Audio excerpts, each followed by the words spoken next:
Coming in hot from Arizona, this is Trevor and Troy Howard. And you're on So Tell Us Time. You can have everything you want in your business. Sometimes you just need a little help. Every business owner would love to charge more for their services, but sometimes you can sacrifice long-term loyalty for a short-term profit. Creating the right rituals is key to your business having success. Are you tired of competing with your competitors? Guess what? You don't have to compete if you create.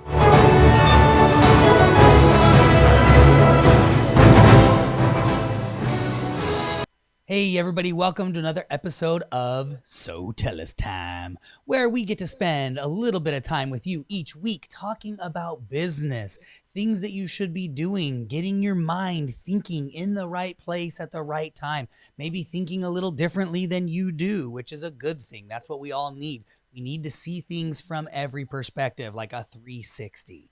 And so that's what we help you guys do. Today, we're going to be talking about expectations.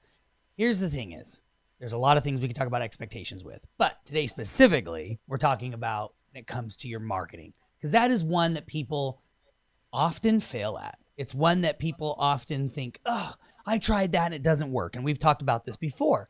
People will go, oh, I've tried this or I've tried that. I tried PPC. I tried SEO. None of that worked for me. I tried flyers and hangers and all that kind of stuff. And none of that worked for me. I tried people picking up the phone and calling, and that didn't work for me. Well, here's the thing is, what your definition of didn't work matters. And so today we're talking about the expectations that come with marketing and what your expectations should be. Because otherwise, if you don't have realistic expectations, you're waiting on a ship to come in that's never gonna dock. You're never gonna see it. So, all right, Troy, let's jump into it. This is gonna be a good one.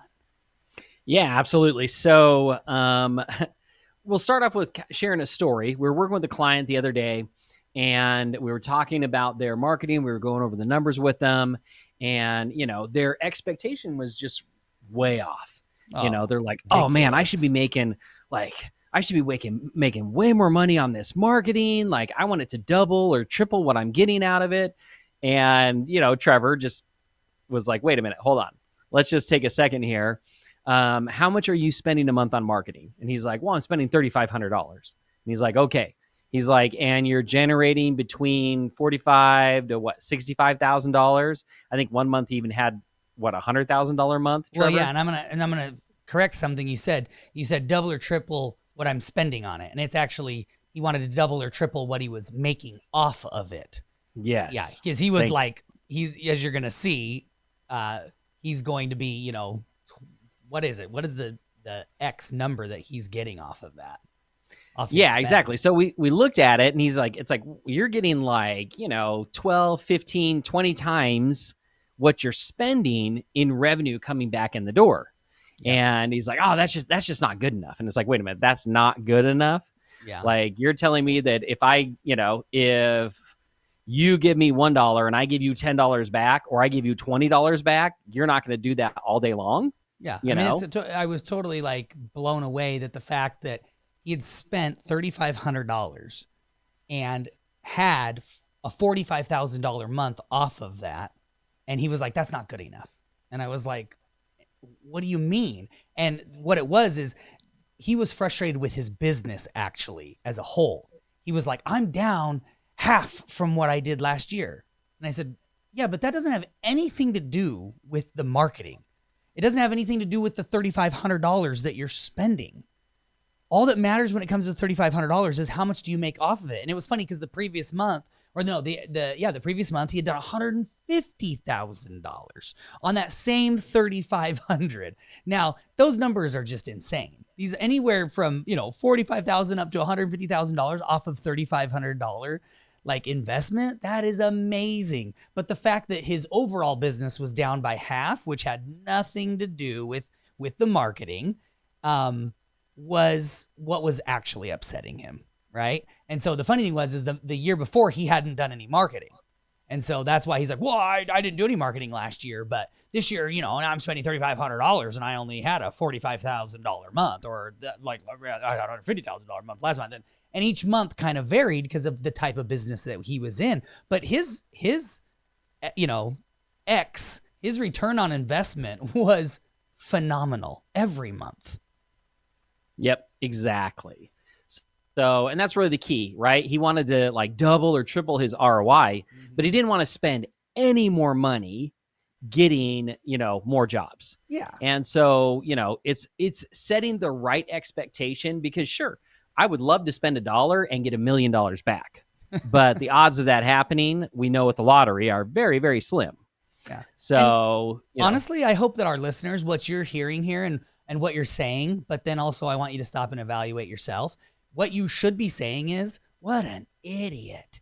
He should be immediately doubling or tripling or quadrupling his marketing budget to hopefully double and triple and quadruple his profits. I mean, that's what that tells me. The minute that I know something works, then I start increasing that budget and I take it to the top. And we were just talking with another client today about that. It's most people what they want to do, and they think of it incorrectly. And this is also why tons of businesses fail. They think, I want to spend the least amount of money and make the most amount of money. Well, no. I mean, that sounds great in theory, except for the guy who is willing to spend the most amount of money and make the most amount of money from it is going to beat you every single time. The minute you know something works, you should be increasing that budget to find out how much you can spend, to find out how much you can actually make. Yep, absolutely. So we're going to talk about 3 different steps on ways to basically set the right expectation and then get the most out of that marketing dollar. So step number 1 is, as always, know your numbers, right? So, and Trevor said this before, and it really is true. You need to run a marketing strategy for at least a year to truly know your numbers month over month, right? Because like we said, this client had a $45,000 month. They had a $150,000 month, and if you based everything off of the $45,000 month, that's the way it's going to be every single month of the year, then you're going to be wrong. So you really need to run that marketing for an entire year, track each month individually so that you know what your months are going to look like in the year. And then the next thing you want to do is you want to look at, are you profitable in your highest months? And then are you profitable in your lowest months, right? Are you still making money even in those low months? And then the other thing you want to know is, what is your average across the entire year? So we know down to the penny, what it costs us to acquire a customer every single month out of the year, but we also know our average across the entire year. And we know that looking at that average, that even, that with that average, we can sustain low months, and high months, because the average number still works, right? So it's really important to know those different numbers, especially your average. Are you profitable at your average? So then the next thing is, step number 2 is you need to optimize your spend. And Trevor just talked about that a little bit, right? He said, it was Dan Kennedy who said, the person that can spend the most money for a customer wins, right? And that's counterintuitive. We all want to spend the least amount of money to get a customer. No. But guess what? We spend $5 and another guy's willing to spend $10, he's going to get the customer, not us. So that's why that statement is so true. So have you hit your ceiling? That's what you really need to know. And I think we've talked about it in the past, but when it comes to Google Ads for Sotellus, we spend around $25,000 a month with Google Ads just for Sotellus. And we didn't start there at $25,000. We started at like $2,000. And we were like, hey, this is working and it's profitable. So we started to increase our budget, over months, not right away, but we watched it and we tracked it and we said, okay, $4,000. Yep. Still profitable. Okay. $10,000, still profitable. $20,000, still profitable, and we knew exactly what our number was, and we kept going up. And I think we hit $35,000, $40,000 a month. And we realized, wait a minute, we're spending a lot more money, but we're not getting that many more sales at $40,000. So then we started bringing our spend back down, and we found that sweet spot of $25,000. But the point is that without going up to the $40,000, we never would have known where the sweet spot was for us, right? And we would have been leaving sales on the table, but we also don't want to overpay for those sales. So you have to, again, but you got to know your numbers in order to be able to find that sweet spot. So that's the first thing you got to do is you got to be able to find that sweet spot in there. Okay, step number 3, you want to maximize your profits, right? So what can you do to increase your profits? If you set the right expectation of I can spend $3,500 a month, and that $3,500 is going to generate, $65,000, right? I know what it's going to do. Now, is there a way that I can increase my profits on those services so that I'm getting the maximum out of that marketing dollar? So how can you increase your profits? Well, we'll give you a couple of suggestions real quick. Number 1 is, this is going to sound really crazy, but close more sales, right? You're spending those marketing dollars, you're getting leads in. I'm going to assume that you are not closing 100% of those leads. If you are, you're amazing and you need to spend more money because you can obviously handle more leads if you're closing 100% of them, right? So you have not hit your ceiling if you are closing 100%. So how do you close more sales, right? How can you make that happen? First and foremost, you need to have a sales pipeline, right? You need to have an opportunities pipeline. You need to have a sales process that every single lead goes through the exact same process. That's really important. We were talking with a client today, and she's like, yeah, when people call in on the phone, I write it on a sticky note, and I have all these sticky notes all over my desk. And she's like, it's not really a good system. And we're like, yeah, definitely not. There's a way you can definitely optimize that system and be more successful, right? So having that pipeline that everybody goes through, creating automation in that pipeline is really important, right? Because we all know that we're super busy and leads will fall through the cracks, and we'll forget to text somebody or forget to email them, or forget to follow up. So having automation in place is going to increase your profits because you're going to close more sales. And then the final thing I want to just talk about is your follow-up, right? Yeah. This is so important. In fact, you know what, Trevor, I want you to talk about follow-up. How important is it to do the follow-up? Oh, it's one of the biggest pieces that most people miss. And it's hilarious to me because it's also what makes the difference, a complete difference. A lot of sales are done in the follow-up, but people don't understand that because they just focus on the initial sale.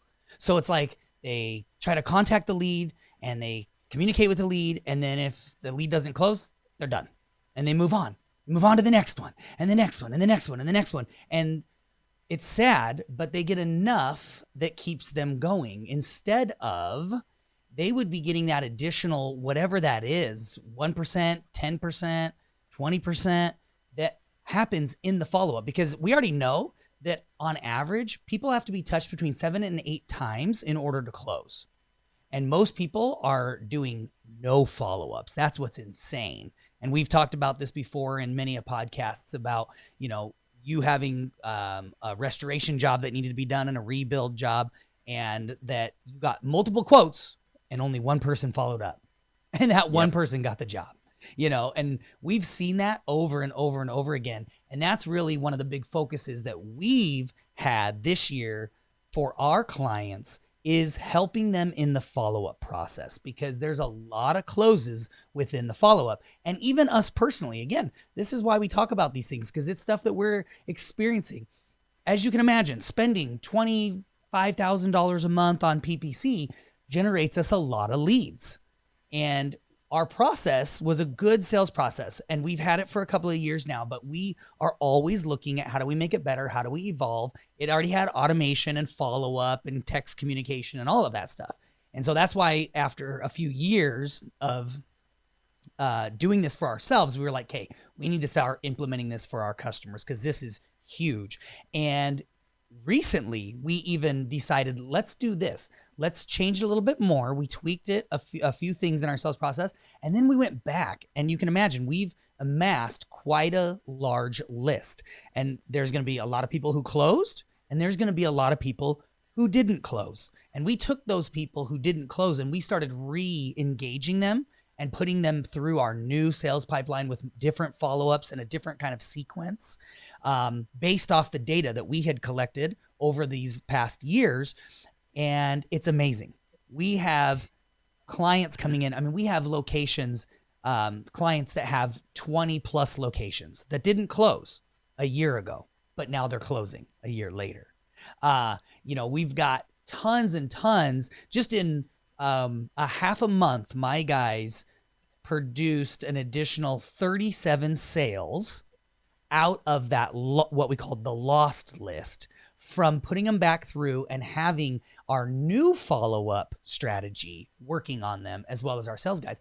And that was awesome. I mean, think about that. That's huge. That's 37 additional sales. Who wouldn't like 37 more sales just in that month? And that was just our first round. So we're going to make it even better. So it's huge. And it's one of the biggest things I feel like people are missing in their business. As we're helping all of these clients, most of them don't have a good follow-up process. Excellent. Thanks for sharing that. All right. Anything else you want to share before we hit the homework? Just the other thing that I would say is I guarantee most of you, a lot of you, and we did this too at one point in our business, but we learned. And so I want to help you learn this. A big mistake people make is never increasing that budget. And we call it maximizing your avenue of revenue. You have these different avenues of revenue. If it's PPC, Google Ads, if it's SEO, if it's flyers, or if it's, door hangers, if it's people getting on the phone and calling. You have these different avenues of revenue. And what people do is they will move on to a new avenue of revenue before they've maximized that existing avenue of revenue. You need to not move on from PPC until you have literally spent a budget above, meaning like how Troy said, we went, up to 25,000 and then we went up to like 30, 35, and 40. And we realized that at 30, 35, and 40, we didn't get any more jobs. We didn't get any more clients than we did at 25,000. So we knew 25,000 was our sweet spot, and that is what we set it at. And we let that bad boy run, and it does what it does every single month, and it's very consistent for us. But if we would have just said, okay, we set up a PPC campaign, and we're spending $2,000 a month like we did in the beginning, and we're profitable. Awesome. Let's move on. Well, we would have lost out on literally thousands of clients, thousands. But that is what so many people do. They're like, well, I spend, $2,000 a month on my PPC. I spend $500 to $1,000 on my SEO. I spend, and it's like, they've got this budget and they have ran that same budget for 10 years. And it's like, you're crazy. You're out of your mind. You should be increasing each one of those things and tracking it, knowing your numbers, so that you can track it accurately and be confident in it. And then you will actually maximize the growth of your business. So that's my final thoughts. Let's jump into homework. So this week, you need to look at your marketing, look at what you're doing and the different strategies that you have. And then you need to come up with realistic expectations for them. So if you're spending $1,000 and it's producing you $10,000 and you're not happy with that, well, then you don't have a realistic expectation. You should be spending probably somewhere around 18 to 20% of your revenue on marketing in all reality. Like that's a minimum is 10%. Isn't that literally the minimum, Troy, is 10% Yes. that they say? But realistically, if you want to grow and you want to be out there, take your revenue, take minimum at least 10%, but like look at 15 or 20%. And if you're not spending at least that, then you really aren't maximizing your marketing spend. And so look at your strategies this week. First, come up with your realistic expectations for them, and then look at how you can improve them. If they aren't meeting your expectations, then go through our 3 steps. Discuss how you can implement those and improve these 3 steps to make your marketing work better for you. Because a big mistake, and I will tell you specifically with PPC, that's Google Ads, everybody, the top 3 and sometimes 4 paid ads, because that is a hot topic. A lot of people are like, I tried it, it doesn't work. I can tell you that it usually works. Here's why it doesn't work for a lot of people is A, they hire a crappy company that doesn't really spend a lot of money. They take the money for themselves, but I could do a whole episode on PPC, but I'm going to jump right into this part. They underspend, and your marketing company undersells you on what you should spend, because you shouldn't be spending $1,000 or $2,000 a month if what it takes to get jobs is $5,000 a month or even $10,000 a month. Who cares if you're spending $5,000 to $10,000 a month if you're making a bunch of money? But what they'll do is they'll spend $1,000 to $2,000, $3,000 a month and not make enough money and go, this doesn't work. Well, yeah, because you weren't actually competing. Your cost per click was way too high. So that's my last and final little tip and my rant. So, all right, guys. Well, we love you. We appreciate you. And we will catch you guys on the next episode of So Tell Us Time.